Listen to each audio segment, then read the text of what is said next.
Just to finish up, I want to make a few final points. You may have noticed I drew in specifically this CH3 group. So you might be asking yourself, well, I thought that we weren't supposed to write in any of the carbons.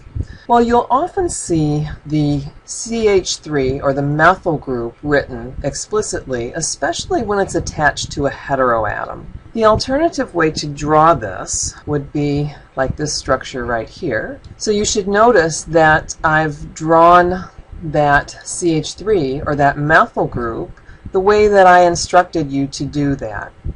We don't typically see them drawn this way. It would not be incorrect. It would be correct, and I would not take off points if you did that. But you generally don't see that. And I really can't tell you why. We just don't like to see one carbon hanging off by itself when it's attached to a heteroatom in particular.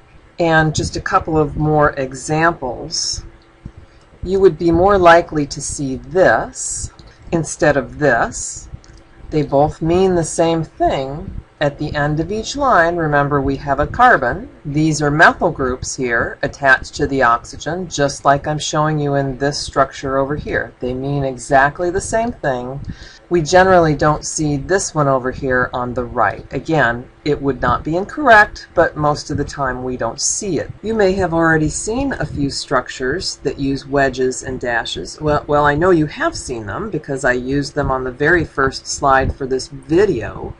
You can see that we have this solid wedge right here, and then we also have this dashed line right there. So what exactly does that mean? Well, what this is telling you a little something about the three-dimensional structure of this molecule. You'll recall that when we talked about the structure or the shapes of molecule, we said that an atom that has 4 groups attached to it is going to be tetrahedral.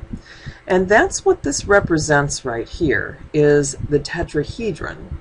So what I have are 2 bonds that are lying in the plane of the screen, the way that this molecule is oriented.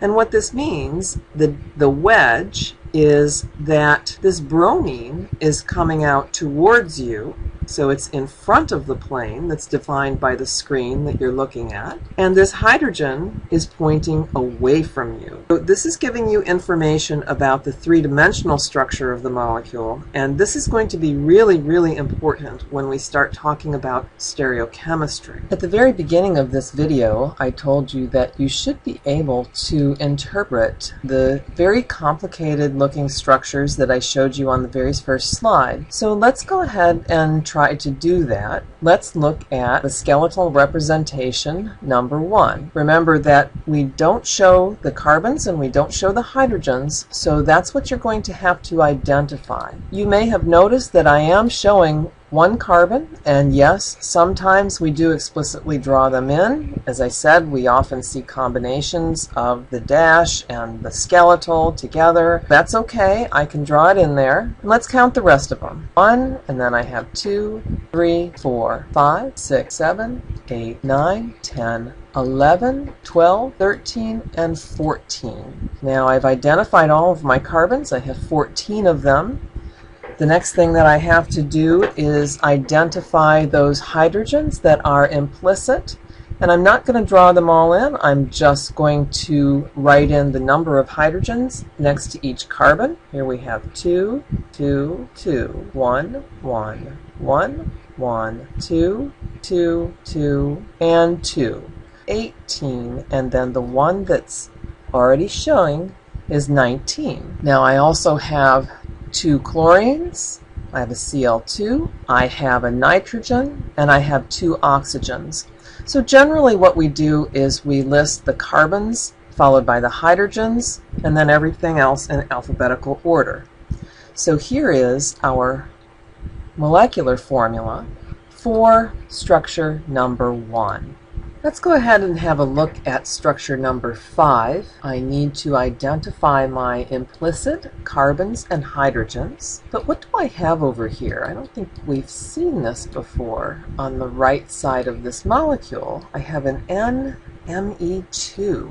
What is that? ME is an abbreviation for the methyl group. So that is equal to a CH3. Sometimes we just don't want to write CH3, so we just write Me. I have two of those. I have two Me groups. So let's go ahead and count up all of our carbons. I have 1, 2, 3, 4, 5, and 6 because I have two CH3s, and then 7.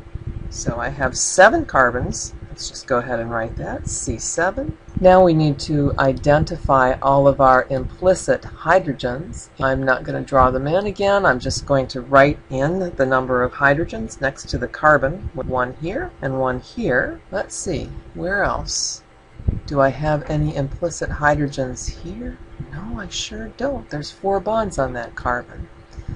I don't see any other place where I might have implicit hydrogens. So let's go ahead and add up our hydrogens. Remember, I have 2 methyl groups, so I have 2 CH3s, so that's going to contribute 6 right there.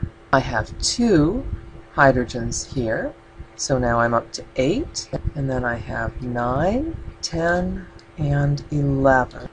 Now so far I have C7H11. What else do I have? I have nitrogens. I've got 1, 2, 3, 4, 5. 5 nitrogen. And what's left is 1 oxygen. So there we have it.